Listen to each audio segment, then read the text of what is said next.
Jeudi 14 décembre, Monseigneur Leopoldo Ghirelli, nouveau nonce apostolique en Israël et à Chypre et délégué apostolique à Jérusalem et en Palestine, est entré dans la ville sainte, porte de Jaffa.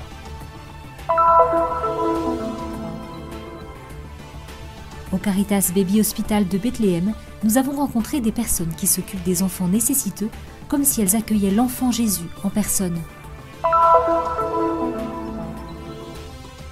Dans la ville où Jésus est né, les répétitions pour des concerts et des spectacles des enfants et des jeunes scouts battent leur plein en cette période de Noël.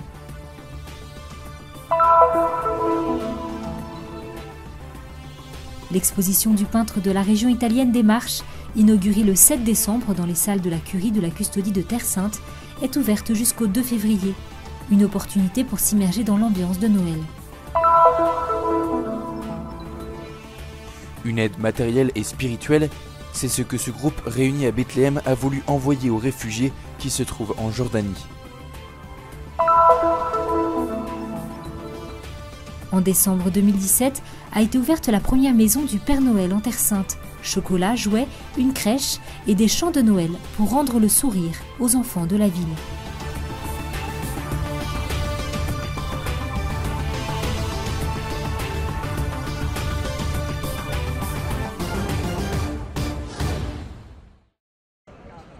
Une rencontre entre tradition et nouveauté. C'est ce qui a été vécu à Jérusalem ce jeudi 14 décembre lors de l'entrée solennelle dans la ville sainte de Monseigneur Leopoldo Ghirelli, nonce apostolique en Israël et à Chypre et délégué apostolique à Jérusalem et en Palestine. Selon la tradition, le rassemblement a eu lieu à la porte de Jaffa, porte historique par laquelle entrent les pèlerins. L'archevêque a été accueilli par les frères de la custodie de Terre Sainte, les prêtres du patriarcat latin de Jérusalem, les autorités religieuses et civiles et de nombreux fidèles. Il s'est rendu avec eux en procession dans les rues de la vieille ville pour se rendre au Saint-Sépulcre où l'attendaient les représentants des 3 églises en charge de la basilique. Devant la pierre de l'onction, le custode de Terre Sainte, le père Francesco Patton, l'accueillit avec ces mots « Bienvenue au cœur de cette terre aimée par tous les fils d'Abraham », adressant ainsi ses vœux de sainte sagesse et de prudence au représentant pontifical. Devant l'édicule, son Excellence Pierre Battista Pizzaballa a souligné que chaque nouvelle mission à Jérusalem commence au Saint-Sépulcre à la source de tout. Assurant Monseigneur Ghirelli du soutien de l'Église latine, il lui a souhaité à son tour sagesse, humilité, liberté et force.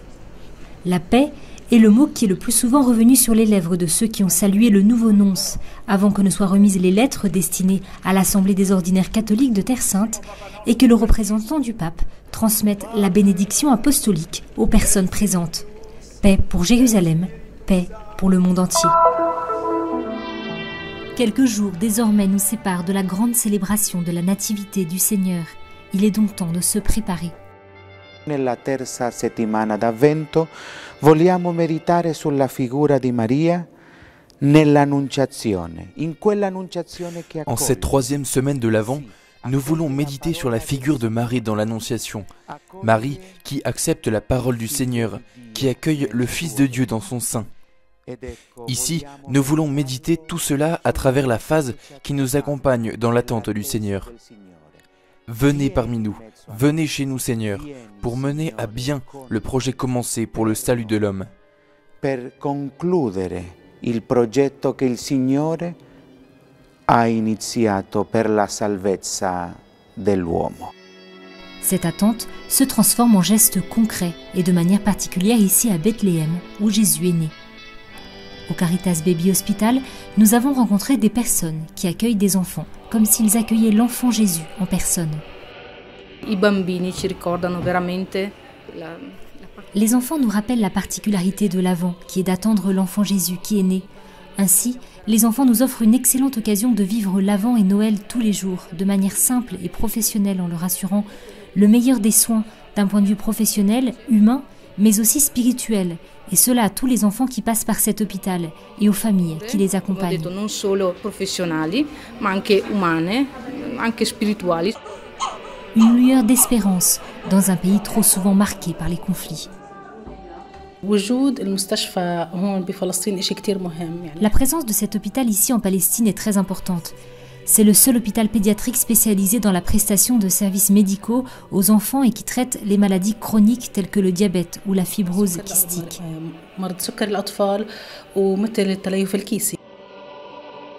C'est aussi un signe d'espérance pour Palestine et Omar. Ils viennent de Gaza, où il n'y a plus de structure qui traite les maladies congénitales chez les enfants. J'ai reçu un merveilleux traitement de la part des médecins, des infirmières et des physiothérapeutes, y compris dans la section maternité. Les mères ne peuvent pas rester avec leurs enfants pendant longtemps, donc l'hôpital nous donne un endroit où rester.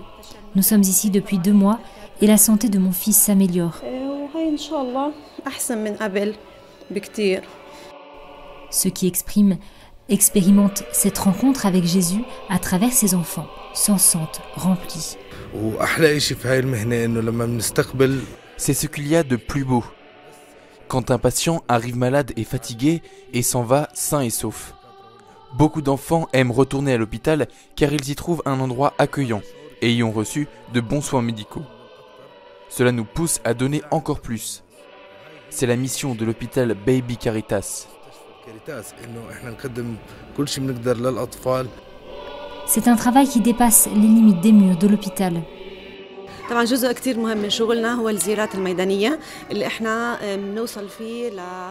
Les visites aux familles dans leur maison à Bethléem et Hébron sont une partie importante de notre travail, pour plusieurs raisons. Nous voyons ainsi l'état de la maison pour nous assurer qu'il est adapté à la santé de l'enfant. Nous apportons aussi un soutien psychologique et social aux parents chez eux. Nous leur parlons et nous leur exprimons notre proximité.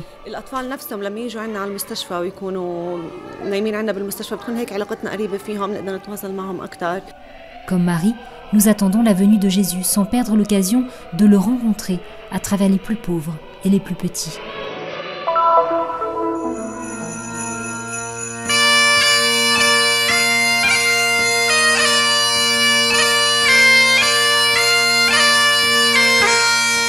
En cette période de l'année, les yeux du monde entier sont posés sur Bethléem.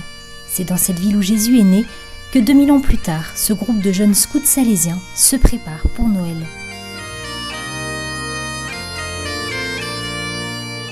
En ce moment, les répétitions des spectacles qui seront mis en scène pour cette grande fête battent leur plein. Je suis scout depuis 6 ans. Normalement, nous avons l'habitude de commencer à préparer Noël en septembre. Nous commençons à répéter et nous nous préparons de manière spéciale pour le défilé de Noël le 24 décembre. Comme vous pouvez le voir, nous sommes prêts. Aujourd'hui, le groupe est composé de 150 membres âgés de 7 à 25 ans. Des enfants et des adolescents qui font partie d'une histoire commencée il y a presque 100 ans.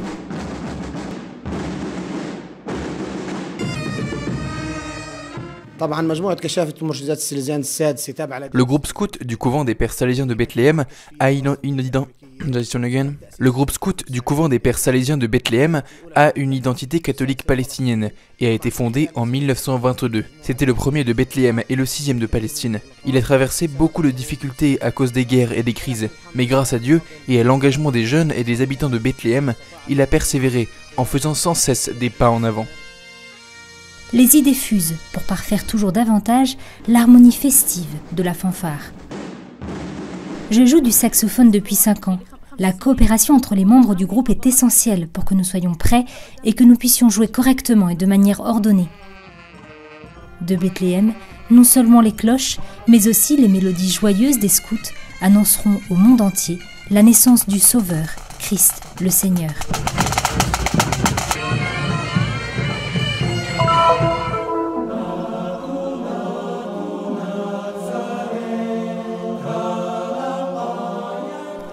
Lorsqu'il était jeune, on l'appelait le peintre soldat. C'était dans les années 60 et Tonino Morizzi, artiste de la région italienne des Marches, était en Sicile pour effectuer son service militaire. Né en 1940, dans une famille de charpentiers, il peint depuis l'âge de 15 ans. En 1963 cependant, il sera à l'origine d'une nouvelle tradition qui marquera un tournant dans sa carrière et dans sa vie, celle des cartes de vœux représentant la nativité, initialement destiné aux membres de sa famille et à des amis proches. J'ai commencé à faire des cartes représentant la nativité, Parce que pour moi, cela a toujours été une chose très importante, déterminante dans la vie de tous ceux qui sont catholiques, mais aussi du monde entier. Cette tradition n'a jamais cessé. 15 ans plus tard, Morizzi envoie chaque année 3600 cartes postales, reproductions de ses peintures. Ses œuvres ont fait le tour du monde avant d'arriver à Jérusalem, grâce à une rencontre avec Fra Armando Pierucci, fondateur de l'Institut Magnificat de la Custodie de Terre Sainte, et résidant actuellement en Italie. Ils vivent dans la région des Marches, dans une ville près de l'endroit où se trouve aujourd'hui le père Armando. C'est ce dernier qui a fait une alliance entre l'art et l'art musical et pictural. Nous sommes heureux aujourd'hui non seulement d'être en mesure d'exposer nos œuvres pour le monde. Cette année, le musée Terra Sancta compte 8 expositions de par le monde, mais aussi d'être en mesure d'accueillir les œuvres des autres. Però essere anche capaci di accogliere delle opere degli altri. Il mio sogno, nato. Mon rêve, né après 2 ans, 3 ans, c'est un rêve devenu réalité et qui s'incarne. Je suis tout ému.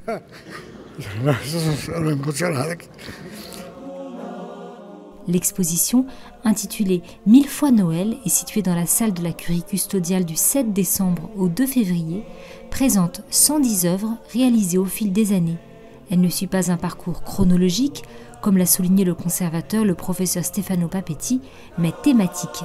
Ce n'est pas évident de se préparer à Noël à Jérusalem, souligne David Grenier, secrétaire de la Custodie de Terre Sainte, dans son salut inaugural. Les œuvres de Morizzi aident donc à s'immerger dans ce que les mots peinent parfois à évoquer. Ses couleurs vibrantes, les traits simples et décisifs, toujours faits avec une spatule, jamais avec un pinceau, raconte sa fille Francesca, suggèrent que ce petit enfant peut non seulement changer, mais aussi sauver le monde entier.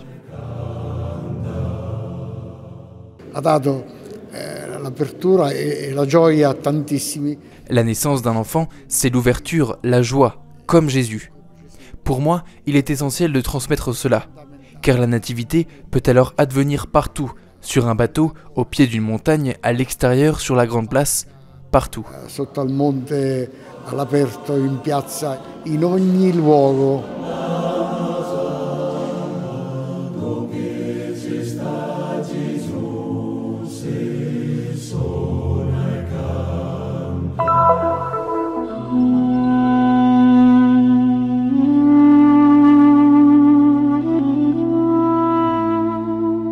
Ce projet de Bethléem est le fruit de la collaboration entre l'administration générale des écoles du patriarcat latin de Jérusalem et le groupe palestinien Shepherds et vise à faire preuve de solidarité envers les réfugiés qui se trouvent en Jordanie.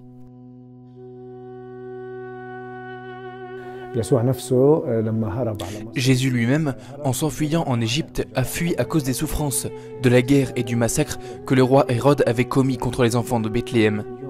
Aujourd'hui, cette souffrance se répète à nouveau contre les chrétiens persécutés et les populations opprimées, en particulier en Syrie, en Irak et dans le monde entier. Le groupe qui se prépare à aller en Jordanie ne peut plus attendre pour apporter une aide matérielle à ceux qui, pour de nombreuses raisons, ont été contraints à quitter leur patrie. Il a également l'intention de leur apporter du réconfort par la foi.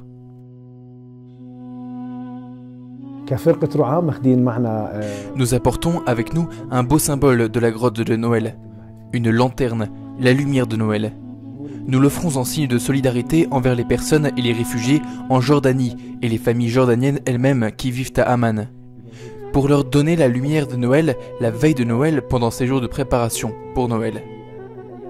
Nous leur donnons de la lumière en signe du fait que, aussi longtemps que Jésus existe, il y aura de la lumière dans nos vies. Avec Jésus, nous trouvons la vie. Il y a aussi des sacrifices ainsi que des actes que nous posons pour le bien de l'être humain.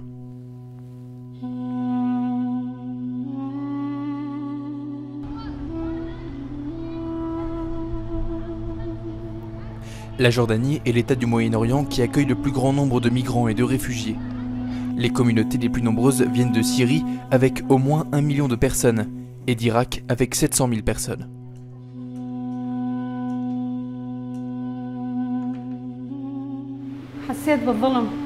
Je me sentais oppressée, je me sentais insultée. Nous étions écrasés.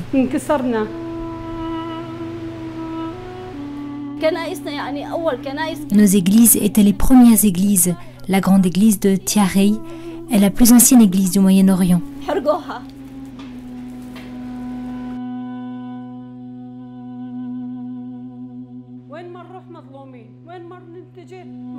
Partout où nous allons, nous sommes opprimés. Partout où nous cherchons refuge, nous sommes opprimés. Nous voulons une solution, nous voulons une trêve. Depuis les années 80 jusqu'à aujourd'hui, nous souffrons sans cesse de guerres pour lesquelles aucune solution n'a été trouvée. Notre pays est perdu et nos enfants sont morts. Nous n'avons eu aucun avantage et nous n'avons rien gagné. Tout ce que nous avions nous a été enlevé. Ils ont pris nos maisons et nos biens et nous n'avons plus rien.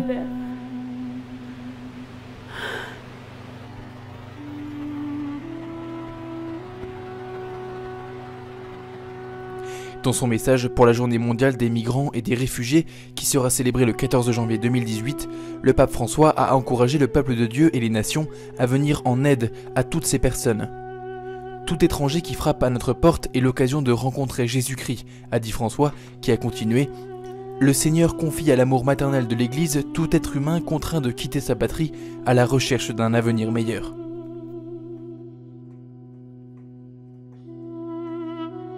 Nous sommes surpris par la foi, la force, la patience et la persévérance des réfugiés qui ont tout perdu.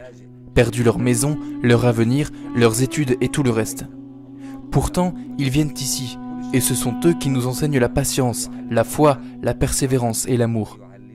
En réalité, ce sont eux qui nous viennent en aide et non pas l'inverse.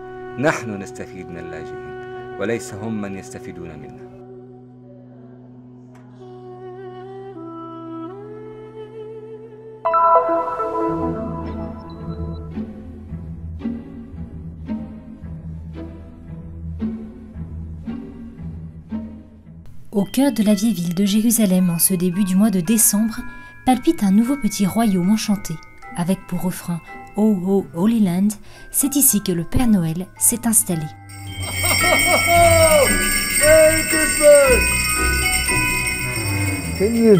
Il y a 10 ans, j'avais mis cet habit rouge pour la première fois pour aller porte de Jaffa distribuer des sapins de Noël.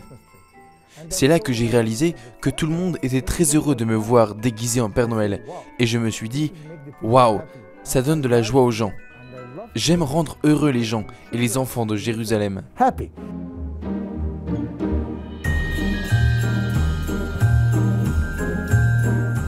Depuis Noël dernier, un an s'est écoulé durant lequel Issa a pris un vol pour Denver, aux États-Unis, où il a suivi un cours pour tous les candidats Père Noël du monde entier. À l'issue de cette formation, il a obtenu un diplôme officiel et la motivation pour commencer quelque chose de nouveau sur la terre qui nourrit par excellence les plus beaux secrets de Noël. C'est alors que j'ai décidé d'ouvrir la maison du Père Noël à Jérusalem 10 ans plus tard. Je pense que c'est une belle expérience pour les autres et aussi quelque chose de nouveau. Nous n'avons jamais eu quelque chose comme ça avant. C'est la première fois qu'il y a une maison du Père Noël en Terre Sainte, et en plus dans la vieille ville de Jérusalem. Chaque matin, la maison accueille des enfants et des jeunes des écoles environnantes, et chaque après-midi, des familles et des curieux, attirés par les décorations et les chants. À l'intérieur se trouve une section consacrée aux biscuits de Noël, un laboratoire de jouets, une crèche pour ne pas oublier le vrai sens de Noël, et même un coin où l'on peut recevoir un certificat pour avoir pratiqué le bien tout au long de l'année.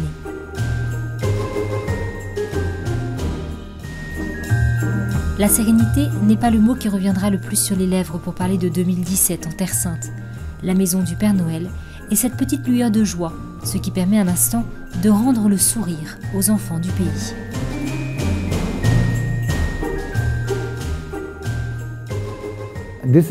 C'est mon but, mon vrai but, apporter un peu de sérénité aux enfants et aux familles de Terre Sainte. Je reçois 25 à 30 messages par jour pour me dire comment les enfants ont vécu ce moment, ce qu'ils en ont gardé. Leur visage montre l'esprit de Noël. Merci, merci pour ce que vous faites pour nous. Ils m'écrivent. Et pour moi, c'est vraiment un honneur. Cela me rend heureux de voir un sourire sur chaque enfant de Terre Sainte.